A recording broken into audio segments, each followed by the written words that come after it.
Santos, my colleague, Dr. Cristóbal Urbano, and myself, Gemma Santos, we would like to thank you that your attendance, both to those who are here in the conference room and also those who are following us online.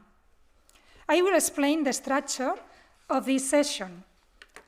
Firstly, a brief introduction by our Dean of the Faculty of Information and Audiovisual Media, Dr. Miquel Termens. Next, the Delegate of Open Science in University of Barcelona, Dr. Ignasi Labastida.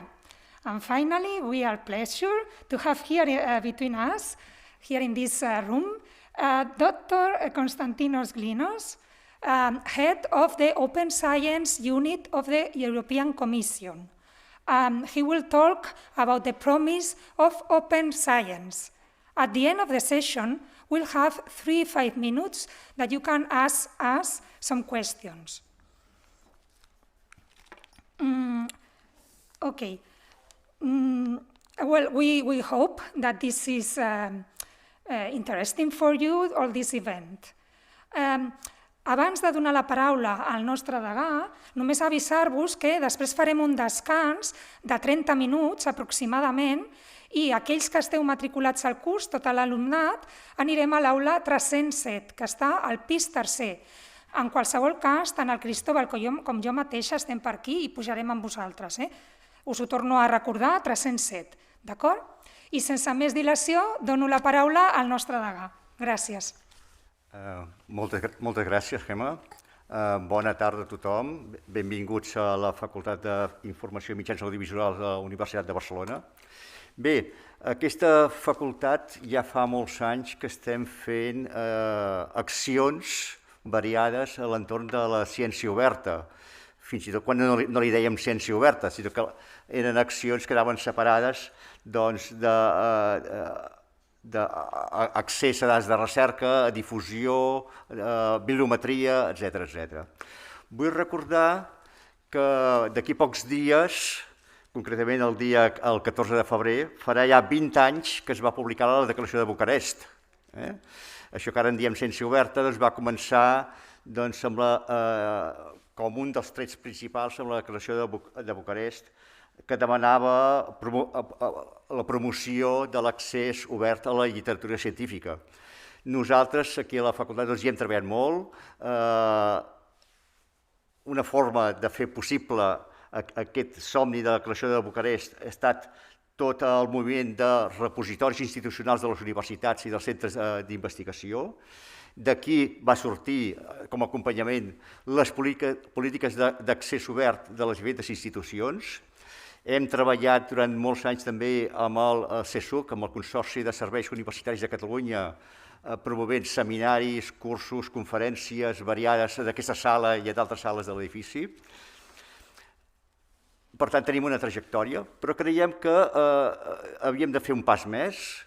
Aquí estem fent un curs ja formal, un curs de 7 crèdits, un curs que ja no sols toca aspectes parcials, com dèiem abans, si la difusió, si l'accés, si la preservació de dades, sinó estem veient que hem d'anar, i això ens ho està demanant la Unió Europea i així ho s'està dient a nivell internacional, hem d'anar cap a una visió global de la ciència oberta. És per això que hem promogut aquest curs.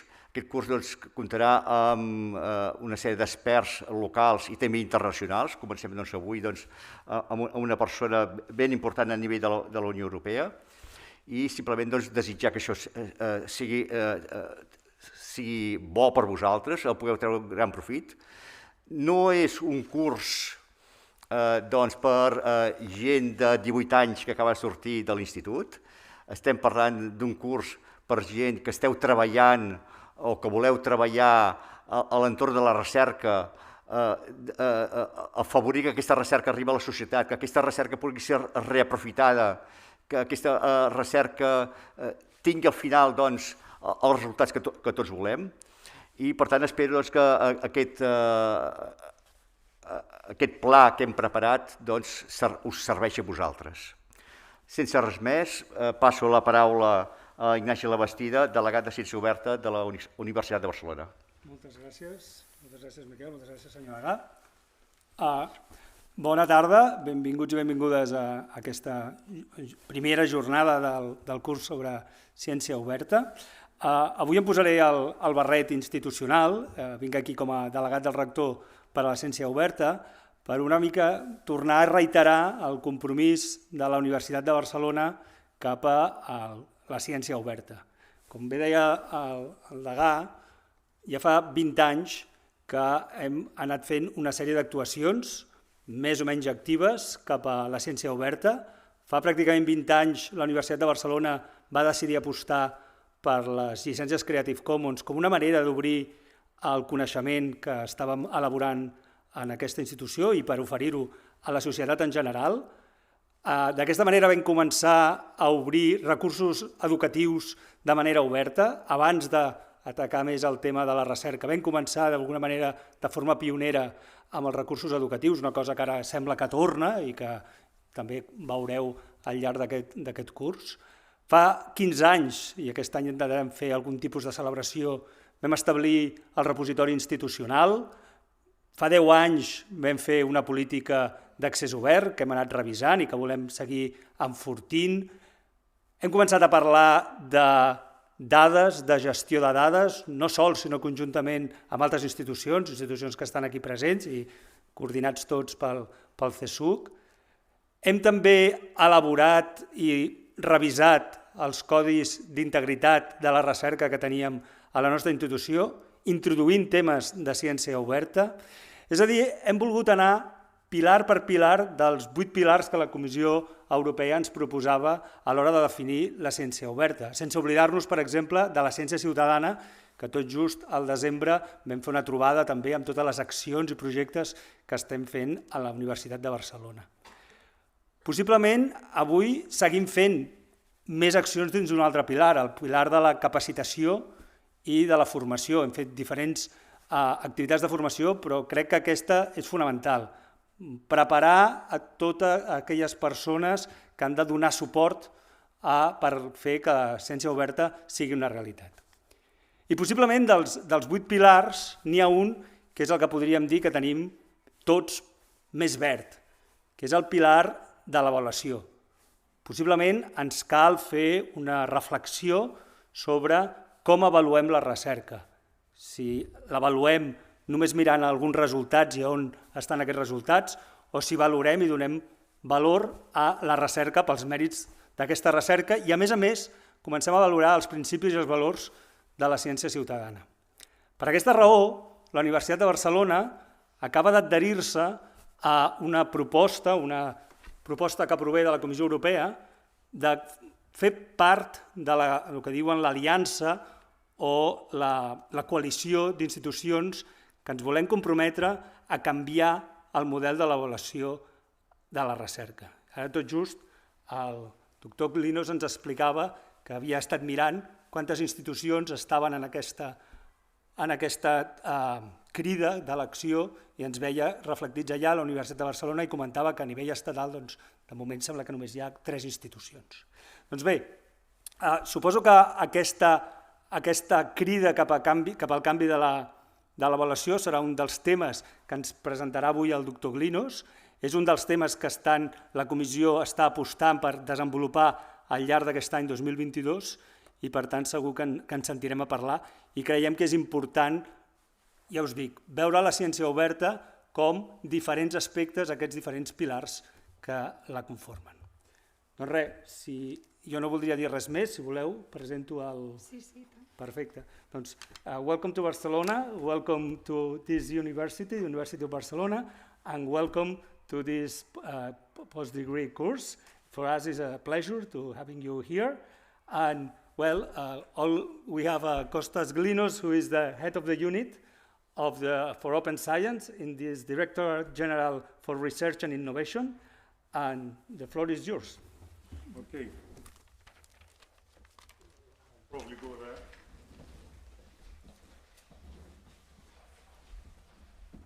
Yes, good afternoon, everybody. You can hear me, or I should use this microphone? Okay. So good afternoon. Thank you very much, Gemma, Ignasi, the dean of the department, for inviting me to give this lecture.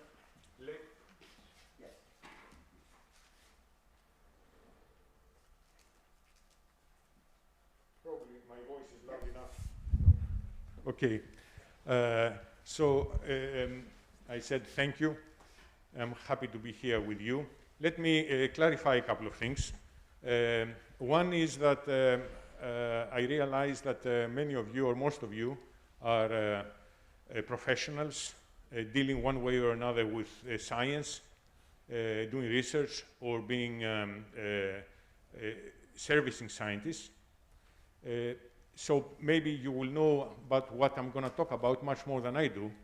What it will be useful for you from what I will present is to see, hopefully, how, from the point of view of a policymaker, things present themselves. So why policymakers, in this case the European Commission, but it could be the same for any national government or ministry, why do they take an interest in this area, and why do they plan ahead the way I'll tell you about? Secondly, this is not something that I am academically deep in. I'm a chemical engineer originally. I have taught also at the university, but in a completely different field. And in the Commission, I have spent quite a few years, and I have dealt with policy making in very different subjects, ranging from industrial competitiveness in particular sectors of industry, to very fundamental research, to international relations, or to open science. So I will start by telling you a few words about what is science and its system, and maybe, again, excuse me if all this is very clear to you, but since we're going to talk about open science, I felt that we should have a framework in which we talk about science. So one could say that the open science, or that science, sorry, is the systematic pursuit of organized knowledge about the world, in any meaning of this, that is based on collecting data, on observing, on experimenting. There is the so-called scientific process whereby you observe. This creates questions in your mind. Then you collect data or observations. You propose a hypothesis or a theory how to interpret this. You test it in different ways, today very often computationally, but it can be in any other way. And then you come with a conclusion. So it's science, in a way, it is the extreme form of nationality. So it's logical thinking. Is it objective? Many people say science is scientific, therefore it's objective. No, it's not objective, because any scientific finding can be overturned later on by something else. It is as objective. There is no such a thing as fully objective. It's as objective as it can be based on the knowledge that's available at a given point in time. There are even definitions of science where they claim that it is not scientific unless it's falsifiable. This is probably too extreme. Falsifiable meaning that it should leave room for proving it false. So, in other words, nothing is given, and you need a proof of to establish something. So, what are the science and scientists are a community, and as a community, they have the different actors, and there are different values bringing together, being the glue of this community, the ethos of the community and the values of the community. So it is quite varied, actually. Again, this is quite obvious, but once you think about it, you see how varied it is. And this is my everyday job. It's not theoretical. So I have to not forget anybody of all these type of actors. So in the science system, all of these are extremely important. First and foremost, the performers of research. So this can be in universities, this can be research centers, this can be in industry, this can be, this basically it is. Then there are the funders of science, because funders also put constraints on scientists and decide orientations very often, and therefore influence the type of research that will be carried out and its quality. There are all the organizations of scientists, like scientific societies, like associations of universities in which your university participates in. There are the academies of science, or there are the academicians. There are the research infrastructures, and this can be of many types, can be physical, large-scale infrastructures, for example, like in CERN, for elementary particle physics, or like an accelerator or a synchrotron, or it can be a telecommunication network, like the one connecting your university to all other universities in Catalonia, Spain, Europe, and then the world. Or like a supercomputing facility. It's an infrastructure like you have here at the Barcelona Supercomputing Center. And then, of course, there are all the others that make the system work. You have all types of service providers of science. You have those that provide tools. You have the libraries. You have the publishers of articles. And this can be either private or public. Very often they are public. Very often they are part of universities. Very often they are private. And then you have the policymakers. And just to show this is a bit old slide, but to show how rich the area of private service providers to the science community is, there are a few companies that some big and very well known, some others less so.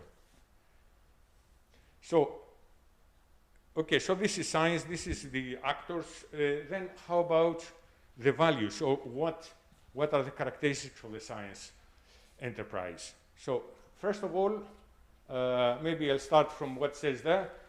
The so-called Mertorian norms, some of them are the Mertorian norms of science. So first, universalism.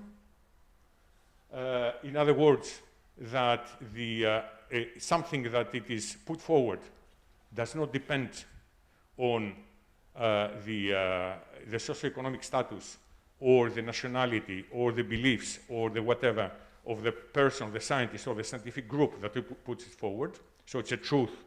It's supposed to be a truth that's universally valid, not depending on the person.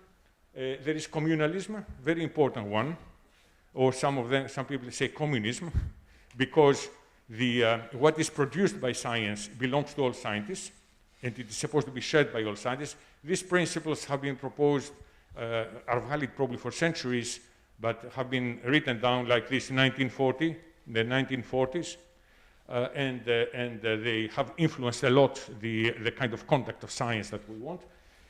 Systematic skepticism. So, in other words, you have to doubt. To be a scientist, you have continuously to doubt. As I speak, inevitably the friction makes my mask come down. So, systematic skepticism, ethical neutrality. So we don't take positions, whether something is good or bad. It's just the way it is. And very important, disinterestedness. So in other words, an organization, university or any organization participating in the science enterprise works for the good of science, not for its own good. And therefore, these kind of principles give rise to all kinds of codes of conduct that we have, some of them more widely used, some of them less so. So science has a universal language. I mean, the archetype of this is mathematics, that we understand, whatever you are, but this is the ideal, also a universal language. So scientists, if they talk science, somebody from a completely different place than another one with completely different beliefs and so on, they can still communicate perfectly. In the Cold War, science was, for two decades, science was the only area in which USSR, for example, Europe and the US could find an agreement. The SALT Treaty comes from scientists, for example. I can give many other examples. So it's a universal language, common values, and therefore in the global community. So do you think we uphold these values today? Communalism, disinterestedness? Well, to varying extents, sometimes not at all, and sometimes more. It is not that we always, science goes by this. This is the ideal of science. This is the idea of science, and this is what we should strive for. But it doesn't mean that all of us and everybody at scientific enterprise at any moment in time we follow this. Of course, science is collaborative by definition. I mean, you have to go forward. You need to base yourself on the work of others at the same time or the previous ones. As somebody said, maybe it's Newton, that the only reason I can go forward is I can see far away because I can ride on the shoulders of giants. In other words, the people that came before him. It is global, and science builds global scientific communities. So by all this, science becomes an engine of trust. Because if it's universal, if it is disinterested, if it is demonstrable, so on, it becomes an engine of trust. It is a social contract, if you want, between those that look for knowledge and those in the rest of society. Okay, so that is the ideal of science, if you want. Now, what happens today? Today, and in the last few decades, science is in digital transition. So, as we know, the digital transition, technology has transformed everything. Entertainment is nothing than what it used to be. Yeah, think of Netflix. The banking is nothing that it used to be. I don't know.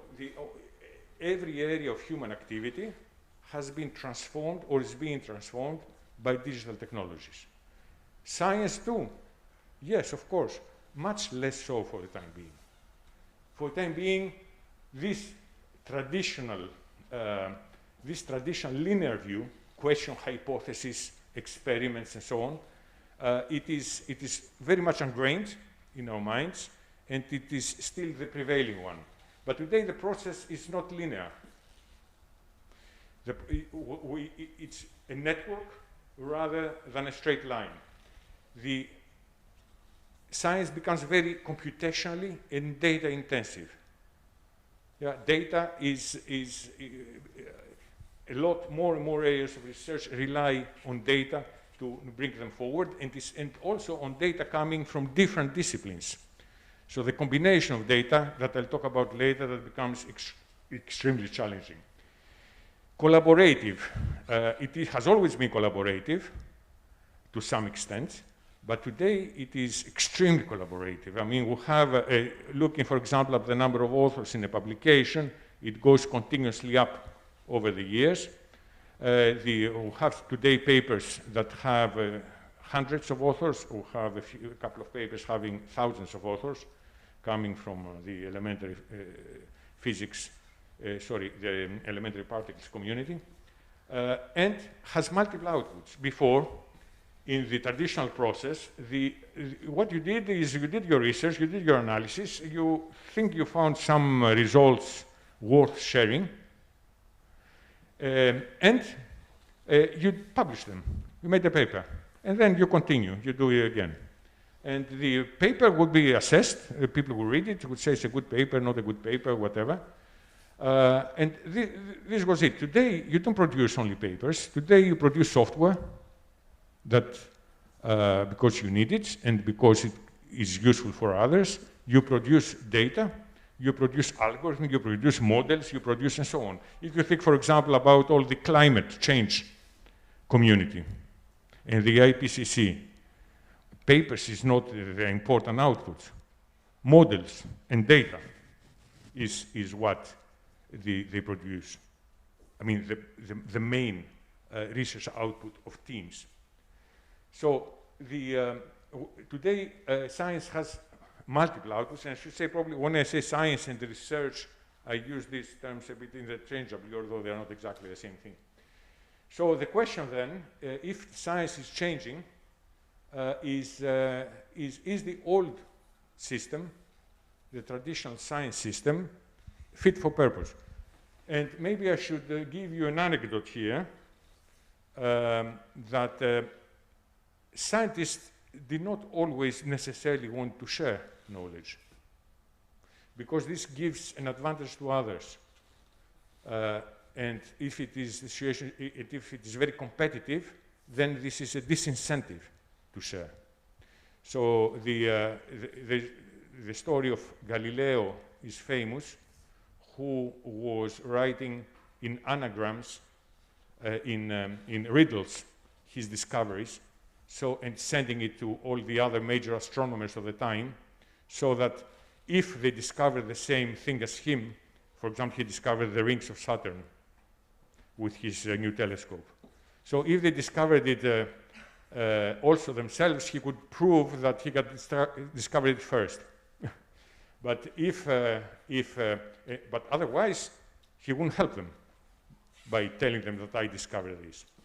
And this was going on for several years until his funder, which was the Medici family in Italy, decided that they need to know what he does with their money, and he needs to publish.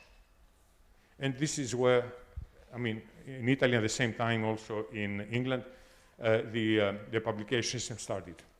But here now we are, this stayed like this, the logic that you need to share what you find so that others can ride on it, use it, and go further. Here we have a step change.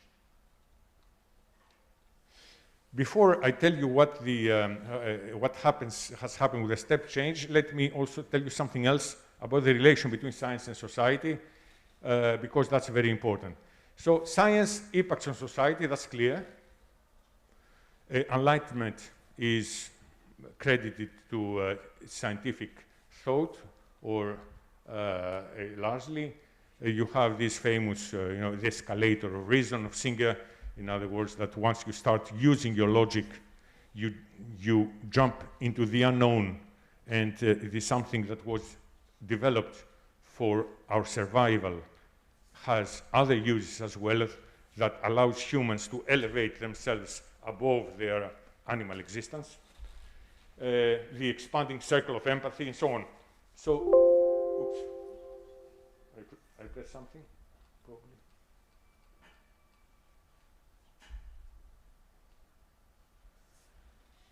And then science produced technological progress that's based on science, and this impacts on society, sometimes negatively, sometimes positively, or positive and negatively, because it's a tool and we need to know how to use it.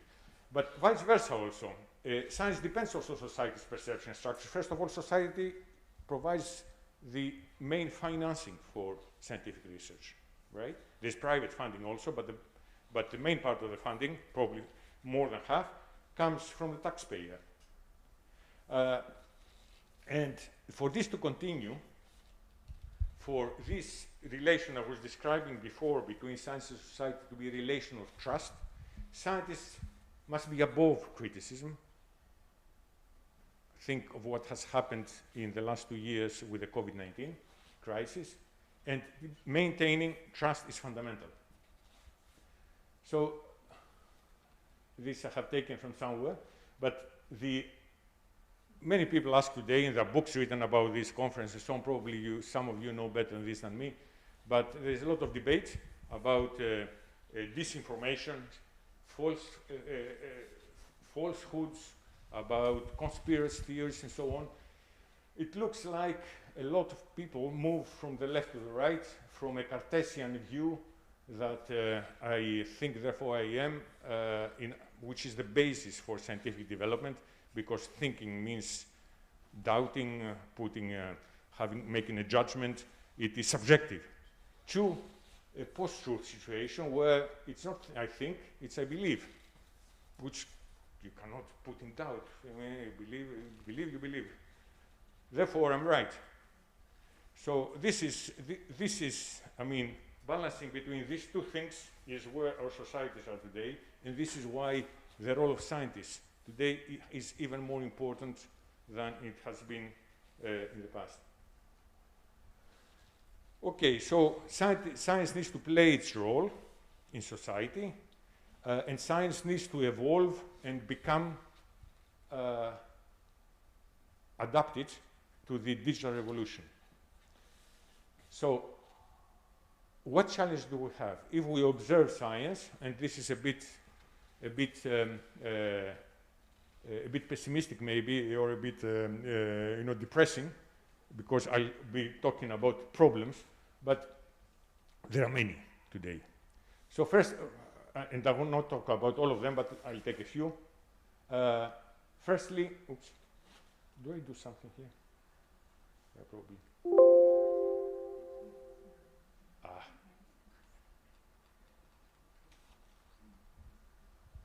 Firstly, skewed perceptions of quality. So quality today in science is largely represented by proxies which are publishing in high-impact journals. High-impact journals, in other words, journals that are considered of very high quality. They have high GIF, journal impact factors, or are iconic. I mean, we all know some of those.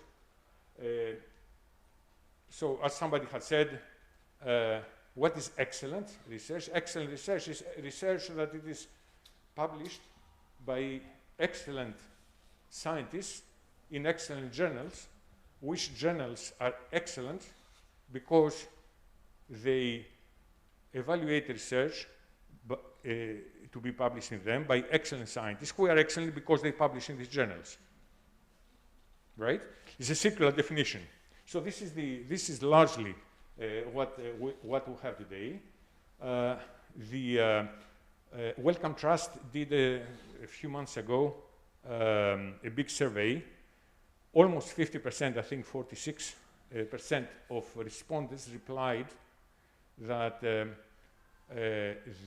where they publish, they think it's more important for their career than the quality of what they publish.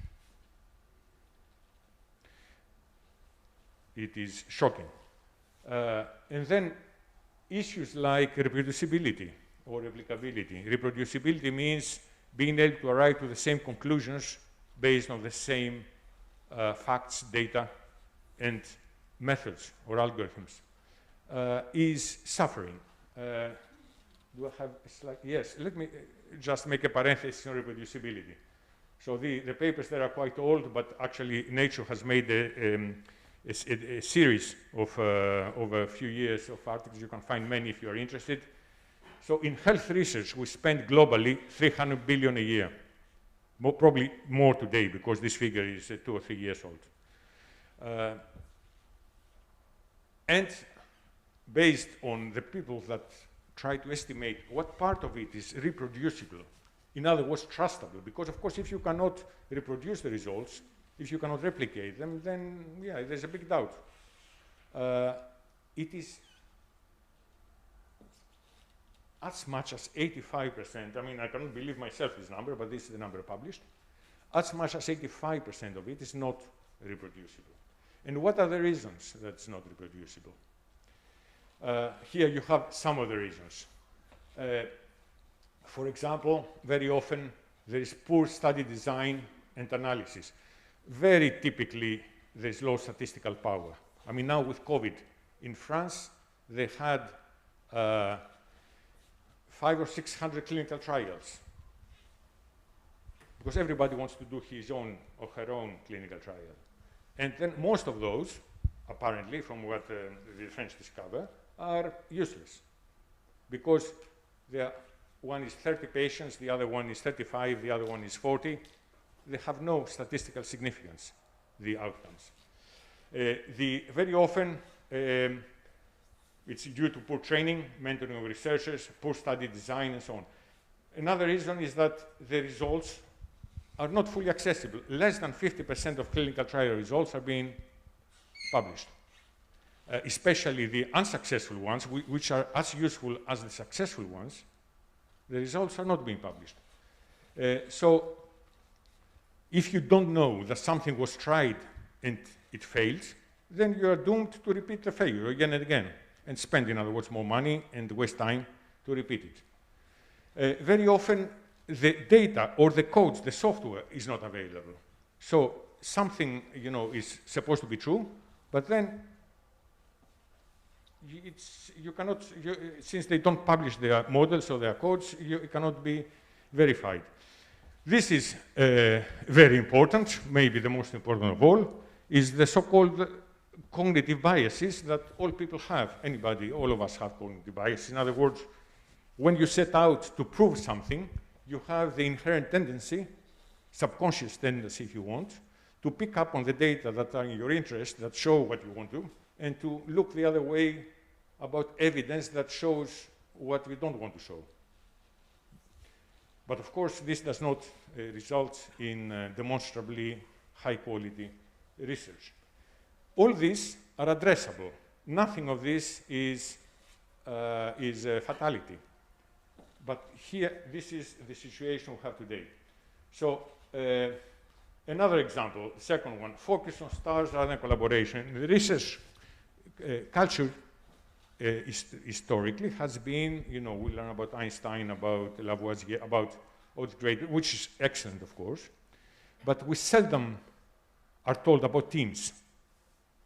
Whereas it is about teams very often. The discovery of the DNA, for example, one of the two discoveries in the US, it was not in the encyclopedias for 10 years until the British complained very strongly. So we like to say that one individual did the great thing, and we tend to forget about the team, which is not consistent at all with how science works today, which is extremely collaborative. Risk-averse research, that's one of the very serious ones. Today, we have very low level of innovative research. Why? Because you need to publish. And if you are a PhD student, as I guess some of you will know very well, or a postdoc, and you have to end up with these 2, 3, 5, depends on the area, how many publications that are vital for your career. They are vital for you to find a position afterwards as a researcher. You're not going to pick up something that has very high possibility of failure. You're going to pick something that it is trendy and that has very high chances of success. But of course, this is the exact opposite definition of high risk. High risk means that it's very highly likely that you will end up with nothing. So the system today encourages just linear progression of research in incremental manner rather than really innovative high-risk research. Fight for funding.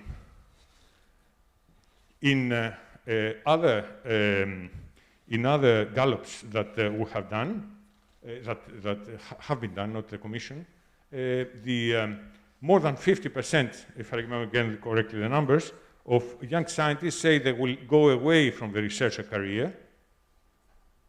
Who say that they will go away from a research career, do that because of the uncertainty of funding. So they did it once, they did it twice, they're not willing to fight continuously for funding with success rates that depends on the country, depends on the area and so on, but often are extremely low. So which creates hyper competition. And competition is good, but hyper competition is bad because there's so much waste. Okay, maybe I should stop, but each of these can be analyzed. You can, there is a lot of literature about each of those. Again. I know. Okay, so these are the ills of science today. Is open science the answer? So what is open science in a nutshell, very simply put, is sharing knowledge, data and tools as early as possible in the research process. So it sounds simple, right? In open collaboration, or in collaboration with all relevant knowledge actors. So not just with your fellow scientists, the same team, also with those, of course, but much more broadly, including with other disciplines, because the big innovations happen in interdisciplinary areas. And why is this a solution?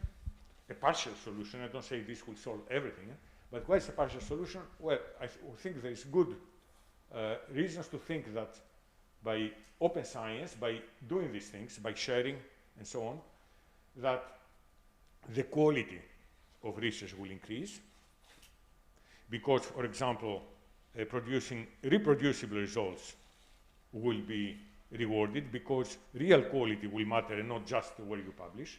The efficiency of research will be greatly increased because, for example, in a study we funded 6 years ago on the availability of data, the study estimated that the European Union loses 10.2 billion euros per year from data that have been produced but not becoming available to others. And given that the data double every couple of years, so this figure must be now, I don't know, maybe close to 100 billion per year lost. This is efficiency of R&I. Creativity out of collective intelligence, that's also a very interesting area, collective intelligence in science. And by enabling, and I'll talk shortly about this, cross-disciplinary research, by having data and other artifacts of science being open and interoperable across domains. But most of all, if we want science to survive and to prosper in the future, it will produce trust in the science system because precisely you will be producing high quality, reproducible, impactful results in an efficient manner. And trust is helped a lot by engaging, not looking at science or scientists as an ivory tower, that some of us have the tendency to do, but looking at it as part of society and engaging society in setting out the objectives of scientific programs, the objectives of projects, and eventually, I mean, you will learn about this in the course, I guess, engaging citizens to do science themselves, research themselves, the so-called citizen science.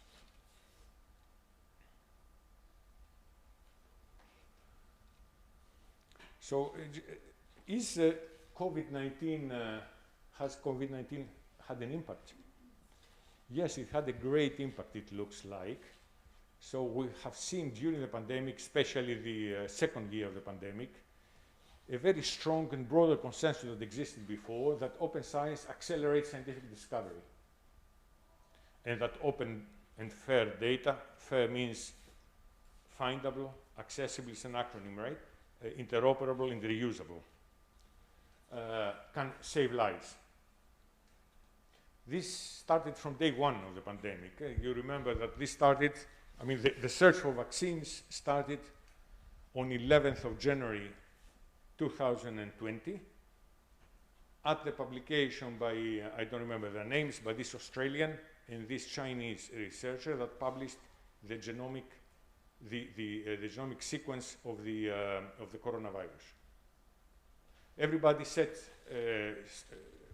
started doing investigations, research on this the same day, 11th of January. And we had vaccine in this unprecedented time of just a year, less than a year. These people could have chosen not to publish the sequence, right? Could wait until they have published first, as many of our colleagues scientists still do today. I have come across researchers that do not publish today their data, including their genomic sequences, which are so important for monitoring the spread of the virus and identifying new variants. And they say, sorry, yes, that would be the nice thing to do, but I have to look after my career, I have to look, I'm not gonna publish anything, I'm not gonna share my data until I publish my paper. So positive trends we have seen is that we have seen an early and fast share of results, in particular with increased use of preprints. That's now raising a lot of discussion because there are positives mainly, but there are also negatives. The publishers, including the publishers that are normally behind paywalls, non-open access publishers, accepted a call by 25 chief science advisors of 25 countries, including our commissioner, and by ministers to open up temporarily all their content so that the research can be accelerated, indirectly admitting, therefore, that it is a problem for going fast forward if the content is not open access. And of course, if they did it for the pandemic, then you ask, isn't the green transition or isn't climate change as big of a crisis? Why don't you open your content in that case? Or biodiversity, and so on and so forth. At the same time, it's what I was saying earlier, if you look at the PubMed Central, for example, papers on COVID-19 over the last 2 years, what percentage of them have a data availability statement, in other words, publish their data, supporting their conclusions, the percentage is the same with before the pandemic. So the pandemic did not, on average, convince researchers to share their data. Yes, to publish more quickly, and to have the publications open, but not to share their data. It is a problem, but it is also normal. It's normal because the rewards or the incentives to do it are not there. And this is what we need to change. Another major issue with the research data that we discovered during COVID-19 is that to develop medicines, you need to do combinations of things. You need to have the genomic data of the virus, for example, the genomic data of the host, the person who is sick, the epidemiological data, the clinical data from the person if she has been to hospital and so on. And so we discovered that to combine data was impossible, and still today it is very difficult. We have made a lot of progress, have made more progress in a year and a half than we made probably in the previous 10 years, but still it's a major problem because it's different communities, the data sources do not communicate, and the data are non-interoperable. You cannot put them together. It's a challenge that also needs to be addressed. So the commitment of the Commission now, I come to the Commission, on open science is this.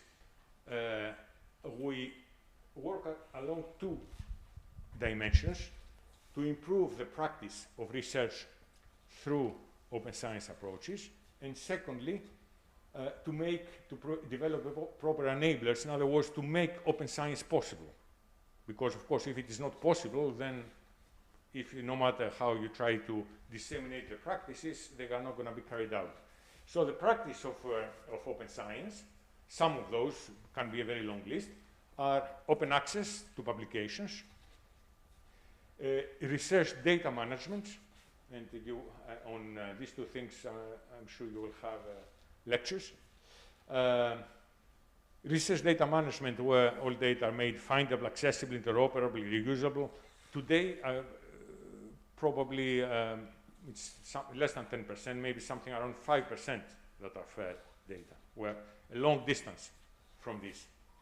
To increase reproducibility, as I was saying earlier, to increase societal engagement and responsibility, and share all the research outputs, not just publications, but software as well, models, data, as early as possible in the research process. So these are some of the practices. To carry them out, you need the right environment.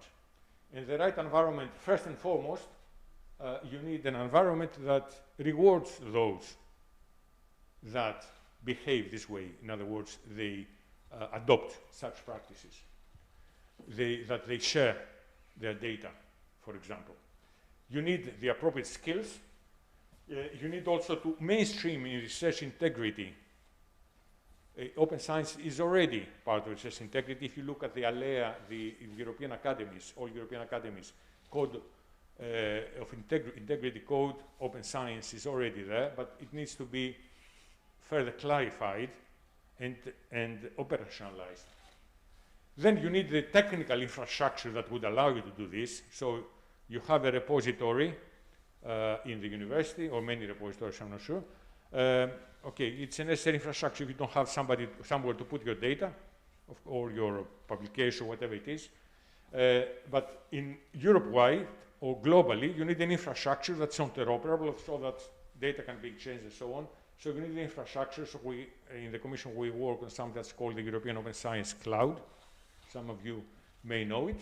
And last, but very importantly also, you need the right legal and regulatory framework, which today, it's not perfect. It's not, to say the least. It is, leaves a lot to be desired. It could be significantly improved. This type of approach, commitment to open science, is reflected in the European Commission's policy. I'm not going to bore you with this, but we have the renewed European Research Area. There was a communication last year, in 2020, on the European Research Area. It includes many aspects of open science. It makes also some actions urgent to take, like the reform of research assessment, to proceed to develop further the European Open Science Cloud, to launch an alternative venue for publications, which is called ORE, or Open Research Europe. It's a publishing platform. And we have also mainstreamed all these things within the framework program for European research, the Horizon Europe framework program, which is the successor to Horizon 2020. This is our commissioner. She was very supportive of open science from the beginning. This is in 2019, the 2.5 years ago, that in her hearings at the Parliament, she received questions from the members of Parliament and some excerpts on how she responded. But let me make a parenthesis here to show you why does the EU get involved in this? What is it that it legitimizes us? Let's say, why don't we leave it to, or just let's say to Catalonia or to Germany or to whatever country or region? So it is a progress that over many years, the idea that Europe should also be about science started in the 50s. We had CERN created in the 50s and the Joint Research Center in Euratom. These were for research for nuclear safety, mainly. At that time, today they have evolved. Then 1967, so it's not very old. The first framework programs were launched in 83, ESPRI, the European Strategic Program in Information Technology, with Bright Europe, and in 1984, the first framework program. Yeah, before that, in the 70s, the establishment of COST and the European Science Foundation. And there has been a progress with the European Research Area. So the first time real policy being done at European level is about 20 years ago. And now it's in the Lisbon Treaty. I mean, since 2007, which was the ratification of the Lisbon Treaty, we have an article in the Lisbon Treaty about the European Research Area, or about the fifth freedom, saying that in Europe, scientists and technologies must flow freely across areas and countries. In 2014, we had the Horizon 2020, and now we have Horizon Europe. So the recent document on overall research policy on European research area by the Commission, you have here some experts, the ones that concern open science, but I think I gave you a flavor of those already. And now I will go to talk to you about some particular subjects. I don't know how much more time I have. 15 more? Okay. 10 minutes. Yeah, we should leave time for discussion also. Okay, research assessment. As I said earlier, the research assessment, reforming the way researchers are assessed is essential if we want not just open science, But if we want high-quality research, high-quality, efficient and productive research system, it's necessary. So what we need to do is to go from a system where excellence defined largely on the basis of where you publish, largely, not only, but to a much broader definition of excellence. We need from a system that incentivizes researchers to mainly produce publications and to do it as much as possible, the more publications the better, to a system that incentivizes researchers to share, to collaborate, and to increase the quality and impact of their research. And we need to go from a prestige economy in science, so where everybody seeks prestige in the scientific world, to a system where we also reward teamwork and collaboration. Because the system then, as I explained earlier, would be not open for the sake of being open, would be more productive, high quality, and more efficient. So our objective was to facilitate and speed up reforms to research assessment. Why I say speed up? Because this issue is not a new issue. This issue has been discussed for 2 decades. And in 2012, you have many manifestos and declarations, including the Leiden Manifesto or the Hong Kong Principles, or the most well-known, the DORA Declaration, the San Francisco Declaration on Research Assessment. But progress has been very slow. So the system stays the same, basically, although you can identify pockets where significant changes are being done. So how long are we going to wait more? So, and 2 decades more, 3 decades more, we decided, along with many partners, that we need to have an initiative to accelerate this change. So towards a system that has these principles, I talked about them already. So it is not a new objective, but it's a new initiative that we are taking. And because many of these assessments, these reforms, are taking place in academia, we're talking about research assessment, but the reform of research assessment needs to be done in a way that it's consistent, coherent with the way academics are assessed, because academics are not assessed just on their research, but they are how much money they may bring, the leadership role in the university, to what extent they engage with society, very important, teaching propensity or ability, and so on. So this is based on various policy documents by the Commission. But so we engaged in that a year ago, and recently, in the beginning of December, we produced a summary of our findings of the consultation in this report, where we describe objectives, principles, and actions. And we thought that these principles can be the glue, the basis for a new initiative. This is a report that we wrote, we meaning the Commission, but it is not our ideas. It is the synthesis of the discussions we had for 10 months, about 10 months, with many, many organizations and actors.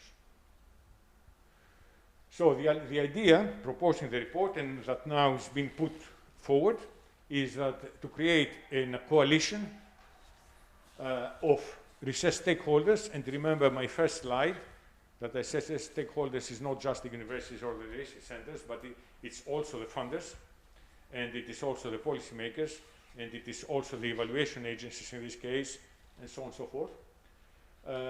It's also the scientific societies, their associations, and so on and so forth. So a coalition of all these actors that are willing to be blunt, to really take practical steps, implement practical steps forward, and commit to that for changing the system.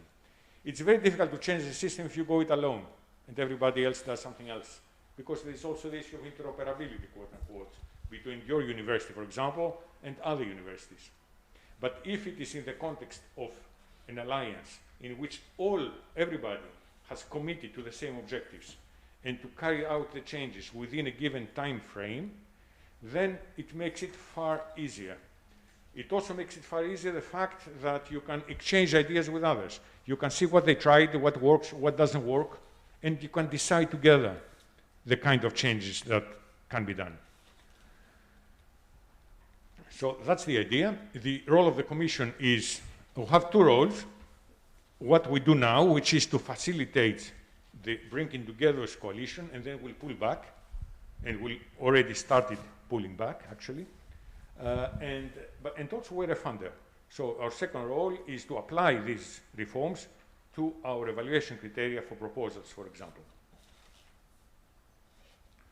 So there was a call for interest published in mid-December or end of December. I'm very glad that the University of Barcelona has responded and positively to the call. We have around 160 maybe organizations that have responded to the call, which is honestly really beyond my expectations at such an early stage. It's a lot of organizations. We don't need everybody. Many people, many organizations will not be willing to move there, immediately. So we need a critical mass, however. It cannot be 5 or 10 or 20. And it looks like we're in a good way to achieve that. If you ask me questions, I can tell you much more about this. Open access and scholarly communication. Maybe I'm not going to talk about this. I think you'll have a course.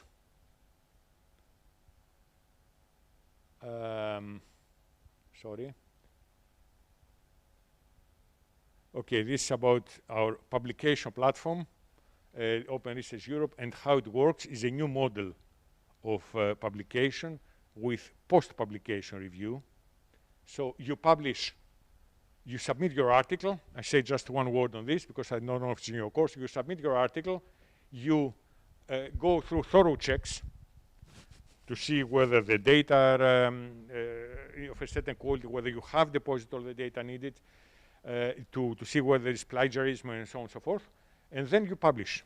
And then it is published, your paper. And then peer review takes place at the same time. And peer review, when it passes, if it passes peer review, then it's labeled as reviewed. It is like a little bit like having a preprint in a repository, which is then later reviewed, but this unifies the process.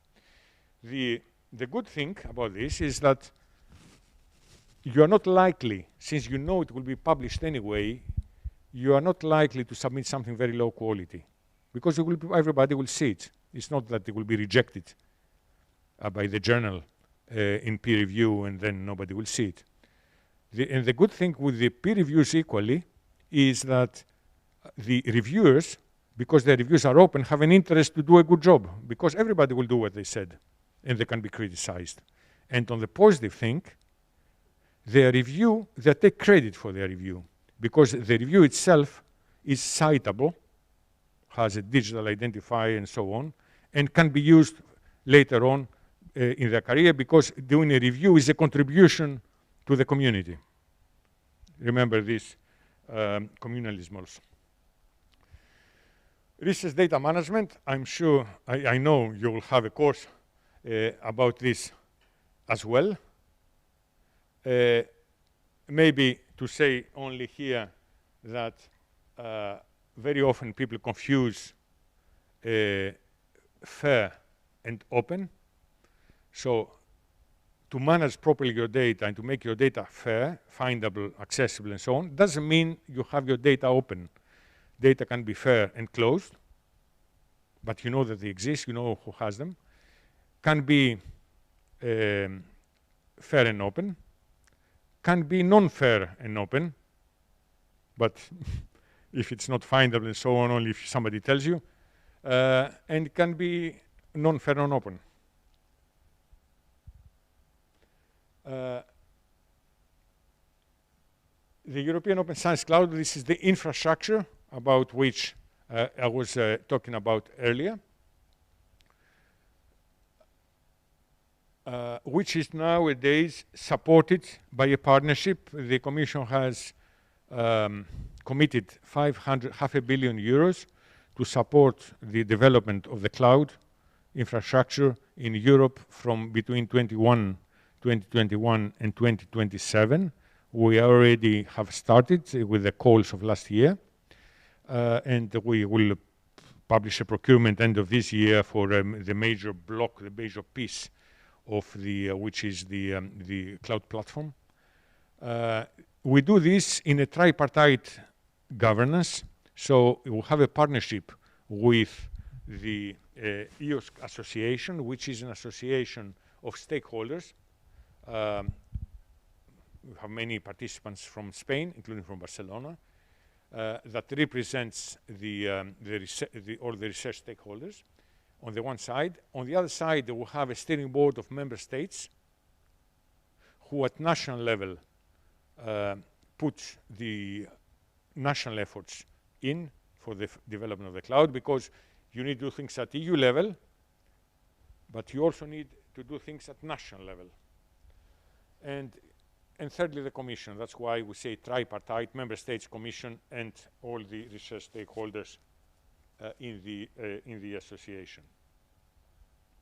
We have signed the MOU last year. It is now in force, and it is developing. As part of this EOSC, and as if you want a pilot of EOSC, we launched 2 months after the start of the pandemic a data platform for COVID-19. Again, Barcelona had a very great contribution to this, and also for making data from some Spanish hospitals available, which not many countries have been able to do. So the COVID-19 data platform responded to the need of scientists for immediate access very quickly to all kinds of information, genomic data, but also other types of data. Okay, I don't have the time to explain this, but here it says that the same kind of pilots will be done in other areas, like in oceans and ocean data and ocean, the so-called blue economy ecosystem, in geospatial data, and so on and so forth. Biodiversity, and this is to show that other countries follow the same approach. This is the case, this is TOPS from NASA. Okay, I think I can stop here. The last 2 slides were to show how open science is mainstreamed in Horizon Europe in the program, but that's not an essential part of the lecture.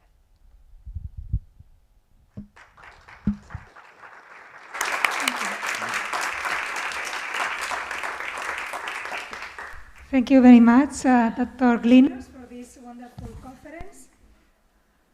And now it's time for questions. So I encourage you to ask Dr. Glinos about the commitment of this alliance or about other interests that you have. So please, it's your turn. Do you have any question, any comment, curiosity? Here in the room, or also if we have like some attendance also online.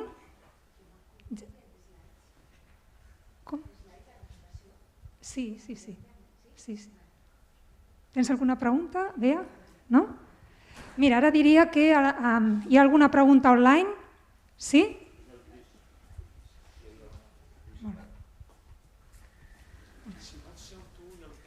Sí.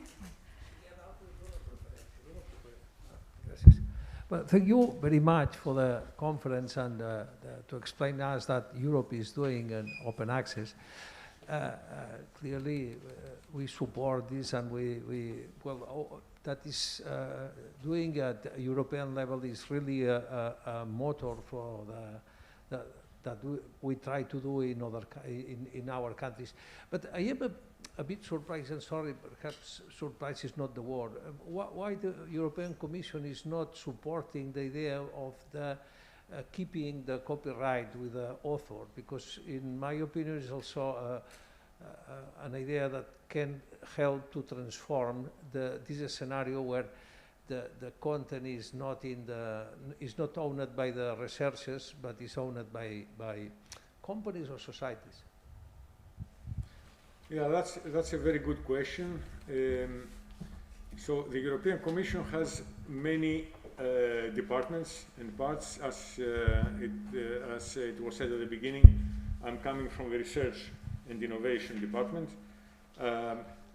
So there is a copyright directive. The copyright directive is transposed into national legislations for the last 2 years. The last directive is 2019. We would love in the future, or in the past, if what you said could be made true. In other words, if universities and researchers took ownership of their scientific production. I mean, research centers, universities, scientists produce papers, for example. This is their intellectual property, they have done it. Very often the public budget has paid for it. And despite that, in order to publish, very often you have to give away your copyright, give away to a publisher. Whereas there's no real reason to give it away. You could keep your part, at least, of your copyright. And that's what we're saying in the Commission, that we encourage and we do everything that we can to keep the copyright. If you participate in Horizon Europe, it's an obligation. Any publications that come out of Horizon Europe, you have to keep part of the copyright. Many funders do the same, but not everybody in Europe. We are together with other funders in an organization called Coalition S, in which this is one of the conditions to participate. In other words, you have to make it mandatory to your beneficiaries, to the researchers you fund, that they keep their copyright. However, as you say, it would be easier and more straightforward if this was passed into law.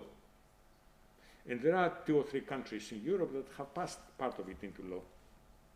But so Spain would be free to do it. I mean, it's not against any European legislation.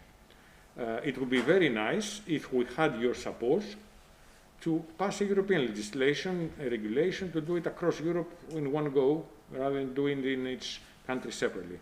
The issue, however, with copyright is that, unfortunately, the voice of the scientists or the researchers is not very loudly heard. There are other stakeholders in this business, like music composers, like authors of books, like what do you call them, the people who write the verses for songs and so on, that are very influential and militate in favor of their own interests. And the scientific community is not well organized or enough loud, its voice is not enough loud to make this, what you say, really heard and having a large influence. So this is the situation. What you say, it's an ideal. I wish it could be the case in a few years. It's not going to happen unless all the European research community unites its voice and pushes for that. And for the time being, we have imperfect solutions like funders mandating the retention of copyright by the scientists. Sorry, it was a long answer, but it's a complicated story. Yes. Thank you very much. I have a question regarding scientific evaluation. I think we all agree that the current system has many drawbacks, but I think that it has also bring positive things, no, in the research culture, not to avoid nepotism and to bring excellence, because it is quantitative, no, in a way. So how are we going to ensure that this new system keeps these positive things, no, and so that we avoid this kind of inbreeding and nepotism, etc. Thank you. I'm not sure I understood well the question. So it says that the scientific evaluation now, or research evaluation, is there are advantages that it is quantitative because it's more objective or something like that, and how are we going to keep these advantages? Was this the question? Yeah. Yes. So that's a subject that it is very much debated.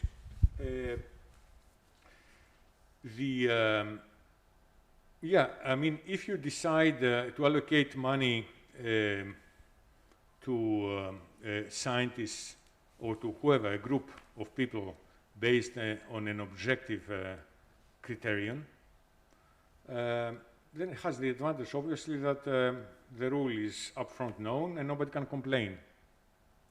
So if you say that I will allocate money according to the height of people, for example, it's very clear. If you are above 160, you take so much. If you are above 165, and so on, or whatever objective. So the point is that is the criterion appropriate? And the criterion, as I hope I convinced you, it's not appropriate at all. On the contrary, it creates huge problems to science. So if we're talking about the evaluation of individual scientists, then I think there is very broad consensus that the evaluation has to be largely qualitative, maybe supported in some cases with quantitative data, but the basis is qualitative, based on peer review. Peer review is what is used always in science, and in fact, science is the only profession in which you are judged by some indicator that does not 100% relate to what you do. I mean, whether you take doctors or you take, any profession you can imagine, you are judged according to your behavior and to the quality of the results you produce, from a plumber to any profession. Scientists will have this peculiarity of having to have somehow a quantitative yardsticks according to which they need to be judged, which has no basis. I mean, it's also relatively recent, so the last 50 or 60 years, but there is no basis to it, and the yardstick is very bad. So I think the general consensus is that individual scientists should be judged mainly by peer review, qualitative judgment, eventually supported by some quantitative indicators. This does not exclude, of course, that some novel indicators or metrics could be developed in the future that represent much better the quality of the work of researchers. However, any indicator developed, as has been shown, if an indicator becomes the purpose, it stops to being a good indicator. You know what happened last year in Italy, maybe you have discussed. Last year, the law changed in Italy, 2020. The law changed in Italy, and citations are taken into account in allocating institutional funding to universities and research centers. The institutional funding, not the competitive funds. It took only a year to double the citations of every single Italian researcher, on average. Because, of course, if you need the citations, because this is what, all your friends will cite you will cite everybody, and so on. I cite you, you cite me, and so on. So once an indicator, and we have many examples historically, not only in science, but in all areas, once an indicator becomes the purpose, it is not a good indicator. We have to get rid of it. We have some questions in the chat. First, Christian Strache asked about a more philosophical question, but I think you have entered in this area, and maybe the question could be good to know. How can the required disinterestedness, as you explained it, work with and for commercial enterprises? For question. And from Theo Yueka, maybe it's related, it's because of that I joined the question. What is your opinion on the content of the UNESCO recommendation? It's a realistic test, it's ambitious, please let us know. Yes, I think disinterestedness by definition cannot work with the typical industrial enterprise for science. I think that's right. Of course, it's an ideal, as I said earlier, so it is not a condition to be a scientist, but it's an ideal of that it is part of the ethos of science to which you need to tend to. The UNESCO declaration is,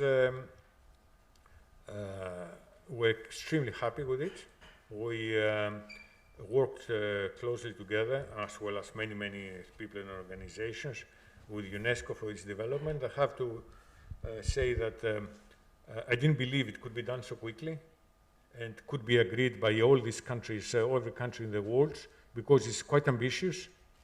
It is, of course, everything will be in implementation now, but as a declaration, we're really thrilled that this declaration has taken place, and it provides us the bridge through which we can make our dialogue and exchange of experiences with many countries, between Europe and many countries around the world.